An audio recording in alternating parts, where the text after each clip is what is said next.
Dear दिसंबर, कैसे हो तुम? हेलो हाय, मेरा नाम पंकज जीना है और ये दिसंबर बीतता जा रहा है और साल 2021 ख़त्म हो रहा है। आज दिसंबर की 28 तारीख है। आज सुबह जब मैं उठ रहा था तो याद आया कि कैसे बचपन के दिनों में हम हर रोज़ डायरी लिखा करते थे और उस डायरी पे दिन भर की बातें लिख दिया करते थे।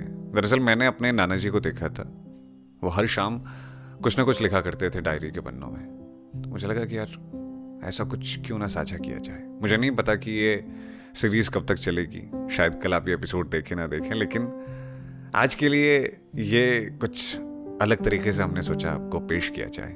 ठंड बहुत ज़्यादा बढ़ गई है बनारस में। जब 6 बजे नींद खुल जाती है गर्मियों में, तो यहाँ 9-9 10-10 बजे तक आज तक आँख नहीं खुल पा रही है। तो धीरे धीरे ठंड ने अपना असर दिखाना शुरू कर दिया है। साल 2021 बीत रहा है ना, जैसे जैसे वैसे वैसे बहुत सी यादें नज़रों के सामने आ रही हैं। इस साल ने बहुत कुछ बदला यार। मतलब हम जिंदगी में जो उम्मीद नहीं करते थे वो भी हमको मिला, और जिसकी उम्मीद थी वो छिना भी।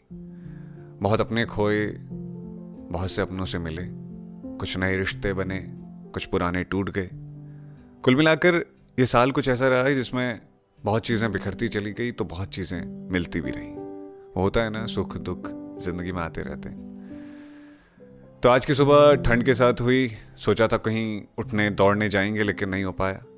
तो 9-10 बजे के पास उठे तो जल्दी से याद आया कि ऑफिस के कुछ काम है निपटाने। अब क्या है, नौकरी एक ऐसी चीज़ है जो आपको जोड़े रखती है चीज़ों से। वही कहानियों किस्सों की बातें थी। रिकॉर्डिंग कंप्लीट हुई तो उसके बाद व्लॉगिंग से रिलेटेड कुछ चीज़ें करनी थी, वो कंप्लीट किया।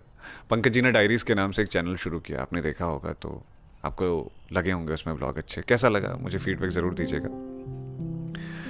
उसके बाद से वही अपना डेली का रूटीन कंप्लीट करते हुए कब दोपहर हुई पता ही नहीं चला। दोपहर के वक्त आज बारिश आई थी। बहुत वक्त बाद बनारस में बारिश देखी, और वो भी ठंड के महीने में। मुझे लगा कि ये पहली बारिश थी जो दिसंबर में हुई थी। नवंबर में भी कोई ऐसी बारिश मुझे याद नहीं है। तो उस बारिश के साथ ये भी पता चला कि नैनीताल के कुछ हिस्सों में बर्फ़ पड़ गई है, जहाँ लोग बड़ा एंजॉय कर रहे हैं। माँ ने भी कहा कि अरे ये तो यहाँ होता ना, पता चलता कितनी ठंड है यहाँ। अभी यहाँ भी ठंड बढ़ गई है। अभी घाट किनारे जाना बड़ा मुश्किल हो जा रहा है सुबह सुबह, पर जाना ज़रूरी है क्योंकि आपको पंकज जीना डायरीज़ के कुछ पन्ने भी दिखाने। तो कुल मिलाकर ज़िंदगी कुछ यूँ चल रही है कि थोड़े उतार थोड़े चढ़ाव। आज ना एक बड़ा कमाल का किस्सा हुआ। जैसे हम लोगों की जो ज़िंदगी होती है, ख़ास तौर पे रेडियो जॉकी की, तो ये अलग अलग लोगों से मिलते रहते हैं। आज इसी सिलसिले में किसी सरकारी कर्मचारी से मिला था मैं। अब मेरी ना ये सोच है कि जब आप किसी बड़े पद पर होते हैं तो आप कैसा अपने आसपास के लोगों से बिहेव करते हैं मायने नहीं रखता, बल्कि ये मायने रखता है कि आप अपने से छोटे पद वालों को कैसी रेस्पेक्ट देते हैं, कैसी इज्जत देते हैं, ये मायने रखता है। तो हम जब गए उस जगह पर, किसी काम की वजह से ही गए थे मिलने के लिए उस सरकारी कर्मचारी से, तो हमसे मिला तो बड़ा गर्मजोशी से मिला। हाथ ऐसे मिलाया कि जैसे बिछड़े हुए यार हों। कुंभ के मेले में दो भाई बिछड़ नहीं जाते, उसके बाद सालों बाद मिलते हैं तो कितना प्यार होता है उनमें, या फिर पुराने दोस्त मिलते हैं तो वैसे ही मिले। खूब बातें हुई, देश की चिंताएं हुई, जो वो कर सकते थे उन्होंने वो किया।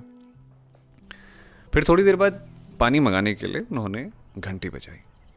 मैं देख रहा था, मैंने कहा यार मतलब देखो, रसूखदार इंसान है, आराम से अपनी कुर्सी पर बैठा हुआ है, जिससे चाहे जो चाहे बातें कर सकता है।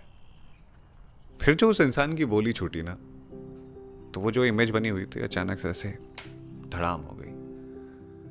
मतलब आप जब अपने से छोटे को सही से ट्रीट नहीं कर पाते तो मुझे नहीं लगता कि आप इंसान कहलाने लायक हैं। अरे होंगे आप बड़े अमीर घराने के, या फिर होंगे आप बहुत बड़े अधिकारी, सरकारी कर्मचारी, पर आपको अगर तमीज़ नहीं है ना अपने से छोटों से बात करने की, या फिर अपने से छोटे पद में रहने वाले लोगों की, तो आपका इतना बड़ा होना कोई मायने नहीं रखता यार।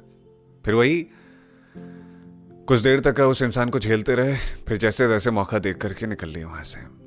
खैर वक्त बीता और जैसे वहाँ से बाहर निकले तो मालूम चला कि बारिश अब बहुत तेज़ हो गई है। तो पहली बार बारिश में भीगना हुआ, थोड़ी ठंड लग गई थी घर आने तक, क्योंकि स्कूटर से थे। अब स्कूटर से चलना ऐसा ही होता है कि उसमें बारिशें आ ही जाती है, पहुँच ही जाती हैं। तो बारिशों में देखते हुए ना एक चीज़ मैंने गौर की कि बारिशें हमारे लिए तो बहुत अच्छी हैं, पर मुसीबत किन के लिए पता है?